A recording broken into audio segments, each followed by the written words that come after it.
वो एक लुच्चा लफंगा आदमी है जिसको किसी के पास कोई डिग्री नहीं है महंत होने की।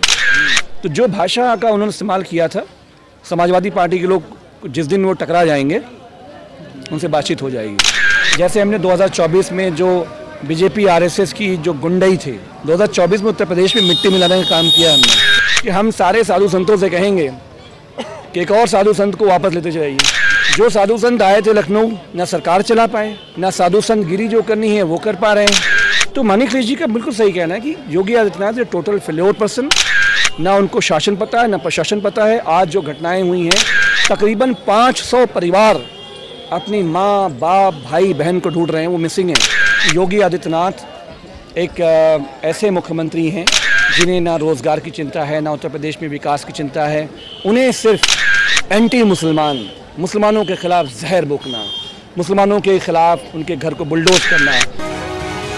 दिल्ली विधानसभा चुनाव का बिगुल जैसे बजा अब खात्मे की तरफ आ रहा है। तमाम नेता, बड़े बड़े नेता, समाजवादी पार्टी, कांग्रेस, बीजेपी, प्रधानमंत्री से लेकर गृह मंत्री, मुख्यमंत्री, तमाम दिल्ली में नजर आ रहे हैं। हमारे साथ में अमिक जमई साहब हैं, समाजवादी पार्टी के नेता। कुछ सवाल ऐसे कर लेते हैं जिनके जवाबों के लिए शायद आप इंतजार कर रहे होंगे। अमिक जी, बहुत बहुत स्वागत आपका। बहुत शुक्रिया। सवाल की शुरुआत तो मैं यहां से करूंगा कि जिस तरह से आम आदमी पार्टी के समर्थन में समाजवादी पार्टी उतरी है, दिल के साथ में, धन के साथ में, तन के साथ में, मन के साथ में, क्या इस बात की सुगबुगाहट मानी जाए कि आप थोड़ा सा रास्ता राहुल से जुदा करने वाले हैं? देखिए, आदरणीय राहुल जी देश के एलओपी है, देश के बड़े नेता हैं, और माननीय अखिलेश यादव जी वो दोनों बहुत अच्छे दोस्त भी हैं। ठीक है। उन दोनों का जो रिश्ता बना है वो पार्टियों का रिश्ता नहीं है। केजरीवाल जी ने, अखिलेश जी ने, राहुल जी ने जो लोकसभा की स्ट्रेटजी बनाई, आदरणीय ममता बनर्जी साहिबा, तेजस्वी जी, हेमंता सोरेन साहब और भी लेफ्ट पार्टियां हैं, वो इस देश के मुल्क की बका के लिए, संविधान की हिफाजत के लिए, मुल्क को बना रहे ये उसके लिए है। तो जो इंडिया ब्लॉक की स्ट्रेटजी है वो लोकसभा की स्ट्रेटजी है। लेकिन अखिलेश यादव जी की ये समझ है, जैसे हमने 2024 में जो बीजेपी आरएसएस की जो गुंडई थे, 2024 में उत्तर प्रदेश में मिट्टी मिलाने का काम किया हमने। प्रधानमंत्री हारते हारते बचे हैं। जो प्रधानमंत्री 4.5-5 लाख वोट से जीते थे वो 1.5 लाख पे आ गए। टर्न करिए वजह से। वो 1.5 लाख पे आ गए। ठीक है।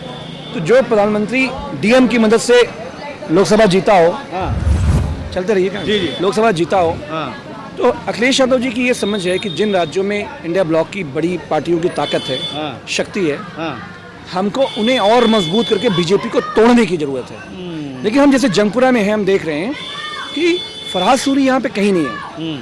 बड़े अच्छे इंसान हैं, पढ़े लिखे हैं, हम सब लोग बड़ी इज्जत करते हैं। लेकिन जो मारवा है, रविंद्र मारवा, जो बीजेपी का है, पुलिस की मदद से यहाँ चुनाव चल रहा है। तो दिल्ली में हमारी ये समझ है कि आम आदमी पार्टी की थम्पिंग मेजॉरिटी में सरकार बन रही है। मकान के सवाल पे, शिक्षा के सवाल पे, स्वास्थ्य के सवाल पे, और कैसे बीजेपी आरएसएस की जो तानाशाही है उसको ख़त्म किया जाए। आप देखिए, हमारे आजम खान साहब जेल में हैं। आप देखिए, केजरीवाल साहब 2.5 साल से जेल में हैं, रहे। सिसोदिया साहब जेल में रहे। तो इनका बस चले तो पूरे देश के विपक्ष को, including Rahul Gandhi, including Samajwadi party, ये जेल में ठेल दें। तो हम इस तानाशाही के खिलाफ, अखिलेश जी की यह भी समझ है कि कांग्रेस के साथ हम अन्य राज्यों के बड़े जो चुनाव होंगे, जैसे उत्तर प्रदेश का चुनाव होगा 2027 में, हम कांग्रेस साथ लड़ेंगे। जमाई साहब, मैं 2-3 सवाल आपसे ऐसे कर लेता हूं क्योंकि मैं थोड़ा सा ज़रा जाना चाहता हूं कि ठीक ठाक सवाल करने के लिए। थोड़ा ज़रा रुकिए, अभी जिस जगह आप खड़े थोड़ा दिखाइएगा, कैमरा घुमाइएगा। यह है निज़ामुद्दीन मरकज़। ये सवाल करना इसलिए ज़रूरी है क्योंकि आप बड़े बेबाक नेता हैं और बड़े बेबाकी के साथ में बोलते हैं। कोरोना काल में दिल्ली की मेडिकल बुलेटिन जारी होती है और मेडिकल बुलेटिन में मुस्लिम का जो फैक्टर है वो आपको नज़र कैसे आएगा कि पूरी दिल्ली में इतने मरीज और निज़ामुद्दीन मरकज़ में इतने मरीज केजरीवाल साहब की तरफ से? इससे खफा लोग नजर आए। मैंने रिपोर्टिंग की, आप देख सकते हैं। क्या वो अब नाराजगी दूर होती हुई नजर आ रही है या हो गई है? देखिए, एक बात समझिए, मुसलमान भारत में किसी भी राज्य में हो, उत्तर प्रदेश में हो, दिल्ली में हो, बिहार में हो, वो बीजेपी आरएसएस के रूल में अंडर अटैक है। अभी आपने वक्फ का जेपीसी देखा। हमारे देश में जो वक्फ था उसका नाम होगा उम्मीद, मतलब इस मुल्क में मुसलमानों को निपटाने का काम बीजेपी आरएसएस सिलसिलेवार कर रही है। हमारा ये कहना है कि इंडिया ब्लॉक में कांग्रेस से कुछ गलतियां हुई होंगी, पूरे समाजवादी पार्टी से, बीएसपी से, जदयू से, आरजेडी से। अगर सर आप इसको नहीं, अगर हमारा मुल्क ही नहीं बचेगा, कॉन्स्टिट्यूशन ही नहीं बचेगा, देश ही नहीं बचेगा, तो आप सोचिए कि इस मुल्क में बचेगा क्या। तो हमारा सिर्फ ये कहना है कि जो हमने देखा है दिल्ली में कि मुसलमानों की, सब लोगों की ये समझ है कि बीजेपी आरएसएस से निजात मिले। जो नाराज़गी है पूरे सबसे, कांग्रेस से लेके आम आदमी पार्टी से, वो हम बाद में देख लेंगे, वो हमारे घर की बात है, वो हमारे घर की बात है। तो अभी जो सबसे बड़ी समस्या है वो समस्या ये है कि बीजेपी आरएसएस की जो गुंडई है वो दिल्ली में ख़त्म करना है। इसलिए अखिलेश यादव जी आज रैली कर रहे हैं और हम देख रहे हैं यहाँ पे कि तरविंदर मारवा, दिल्ली पुलिस मिलकर पैसे बांट रहे हैं। तो ऐसी बहुत सी बातें जो हम बहुत लंबी कर सकते हैं कि भारत में मुसलमानों का कंट्रीब्यूशन क्या है, मुसलमानों के साथ क्या हुआ, मुसलमानों की क्या तकलीफें हैं, वो एक लंबी बहस है। नहीं, मैंने सवाल इसलिए पूछा क्योंकि मैं इसी मरकज के नीचे खड़ा हुआ हूँ और इस मरकज पे ताला लगा दिया गया था। बहरहाल ठीक है, मेरी भी अकीदत है। हाँ मेरी भी बिल्कुल, अकीदत है। चलिए खैर, आपने कहा वो बाद में देख लेंगे, तो बाद में देखेंगे। सवाल तो मैंने पूछा, मैं आता हूँ महाकुंभ पे। 2027 की आपने बात की, पूरे कैबिनेट की बैठक महाकुंभ में होती है। योगी आदित्यनाथ से लेकर तमाम जितने भी उनके सिपह सलार, मंत्री तंत्री, सब वहां पर पहुंच जाते हैं और योगी आदित्यनाथ साफ तौर पर कहते हैं कि भैया अब महाकुंभ जैसा जो हो रहा है इससे पहले ना हुआ है ना कभी होगा, और एक एंट्री भी बैन हो जाती है मुसलमानों को कि एंट्री नहीं करेंगे। वो भी बड़ी सियासत है, उसको कैसे देखेंगे? देखिए, अखिलेश यादव जी ने जब कुंभ कराया, माननीय अखिलेश यादव हमारे आजम खान साहब जो है वो उसके जिम्मेदार थे। हमने गंगा जी में एक बूंद दूषित पानी नहीं उतरने दिया। जब आजम खान साहब ने और अखिलेश यादव जी ने कुंभ कराया और शिकागो, उसको दुनिया में, यूनेस्को में उसका रिकॉर्ड में दर्ज हुआ। कुंभ की तैयारी पे क्या क्या तैयारियां थी। उस जमाने में रेलवे, जो कि सेंटर की सरकार थी, कांग्रेस की सरकार थी, रेलवे की पुलिस से एक हादसा हुआ जिसमें कुछ लोगों को, बेचारे हमारे श्रद्धालु मारे गए थे। लेकिन योगी आदित्यनाथ के रिजीम में जो हुआ है, चाहे वो आगजनी हुई हो, तब तो उतना बजट भी नहीं था। आजम खान साहब 1 करोड़ रुपये मांगते थे, नहीं मिलता था।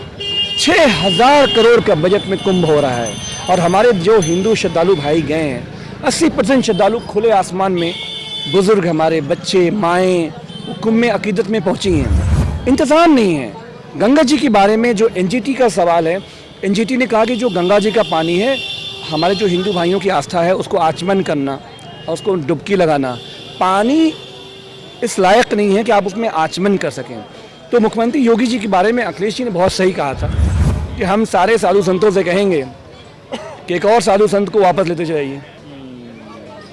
जो साधु संत आए थे लखनऊ, ना सरकार चला पाए, ना साधु संत गिरी जो करनी है वो कर पा रहे हैं। तो माननीय अखिलेश जी का बिल्कुल सही कहना है कि Yogi Adityanath is total failure person. ना उनको शासन पता है, ना प्रशासन पता है। आज जो घटनाएं हुई हैं, तकरीबन 500 परिवार अपनी माँ, बाप, भाई, बहन को ढूंढ रहे हैं, वो मिसिंग हैं। आंकड़े गलत बताए जा रहे हैं। अखिलेश जी ने डिमांड किया है हमने कि आप जो आंकड़े हैं, मृतक के आंकड़े, घायल के आंकड़े, वो आप उसको जारी करो, लेकिन सरकार जारी नहीं कर रही है। तो कुंभ में जो कुछ हुआ है वो पूरी देश दुनिया देख रही है कि योगी आदित्यनाथ एक ऐसे मुख्यमंत्री हैं जिन्हें ना रोज़गार की चिंता है, ना उत्तर प्रदेश में विकास की चिंता है। उन्हें सिर्फ एंटी मुसलमान, मुसलमानों के ख़िलाफ़ जहर बोकना, मुसलमानों के ख़िलाफ़ उनके घर को बुलडोज़ करना, ओबीसीज़ की कम्युनिटी के जो हमारे लोग हैं उनके आरक्षण ख़त्म करना, उनके इनकाउंटर में किलिंग करना, यही उनका काम है। एक आखिरी सवाल कर लेता हूँ। आखिरी सवाल में 2 सवाल मैं जोड़ देता हूँ। मुलायम सिंह यादव का शिविर या कैंप कुंभ में लगता है और एक महंत जी का बयान आता है कि जो भी महाकुंभ में जाए तो इस कटमुल्ले की मूर्ति पर सूसू करके आए। सियासत तेज होती है। अखिलेश यादव पहले डुबकी लगाने जाते हैं हरिद्वार, उस पर बवाल होता है। फिर जब प्रयागराज डुबकी लगा के आते हैं तो एक सोशल मीडिया पर वायरल होती है एक पोस्ट कि किसी बदनसीब के जाने के बाद में ये भगदड़ वाला हादसा हो गया। ये तमाम चीज़ें आप किस तरह से देखेंगे? देखिए, हमारा ये कहना है जो बदइंतज़ामी हुई, कल हमारे सैकड़ों लोग मारे गए। आप देखिएगा कि मुसलमानों ने पहले तो नेताजी की स्मृति न्यास जो ट्रस्ट बनाया है, उनके लोगों ने तो लोगों की मदद करने के लिए तो सब लोग आगे आए, समाजवादी पार्टी के लोग। हमारे संदीप यादव वहाँ के बड़े नेता हैं पार्टी के हमारे। इंटरव्यू देख के आया हूँ सियासत। तो संदीप बाबू इलाहाबाद यूनिवर्सिटी का बहुत बड़ा नेता है वो। जी। तो पूरी पार्टी हमारी मदद कर रही है। अब जब सैकड़ों लोग मारे गए हैं कुंभ में, आप हैरत करेंगे कि प्रयागराज में मुसलमानों ने अपनी मस्जिदें खोल दी, अपने इदारे खोल दिए, अपनी दरसगाहें खोल दी। हिंदू भाइयों को नाश्ता है, खाना है, सोने की छत देना, क्योंकि लोग जो प्रयागराज में पहुंच रहे हैं 20 से 30 किलोमीटर पैदल चल के पहुंच रहे हैं। जब वो पहुंचते हैं थक जाते हैं, कोई इंतज़ाम नहीं है वहाँ पर। तो ये नेताजी के बारे में जिन साहब ने बात बोली थी, वो कोई साधु नहीं है, महंत राजू दास। वो एक लुच्चा लफंगा आदमी है जिसको किसी के पास कोई डिग्री नहीं है महंत होने की। तो जो भाषा का उन्होंने इस्तेमाल किया था, समाजवादी पार्टी के लोग जिस दिन वो टकरा जाएंगे उनसे बातचीत हो जाएगी। चलिए, बहुत शुक्रिया सर शमी साहब, आपका बहुत बहुत धन्यवाद आपका। जवेद साहब थे, और लगातार जिस तरह से हम आपको दिल्ली विधानसभा का इलेक्शन का जो है हम आपको दिखा रहे हैं, महाकुंभ से लेकर अखिलेश यादव के गंगा स्नान तक, और फिर मुलायम सिंह यादव की लगी मूर्ति तक, निजामुद्दीन पर लगे ताले तक, और निजामुद्दीन की बुलेटिन में अलग मरीजों के नाम लेने तक सारे सवाल हमने पूछे। जवाब थोड़ा सा इधर उधर आया, लेकिन लगातार हम ये सवाल इसी तरह के पूछते रहेंगे, क्योंकि सवाल पूछना तो हमारा अधिकार है। देखना होगा कि दिल्ली में जो गुल खिलाने की कोशिश की जा रही है, उस गुल किसके नाम का खिलता है, कांग्रेस, आम आदमी पार्टी या फिर भाजपा के नाम का।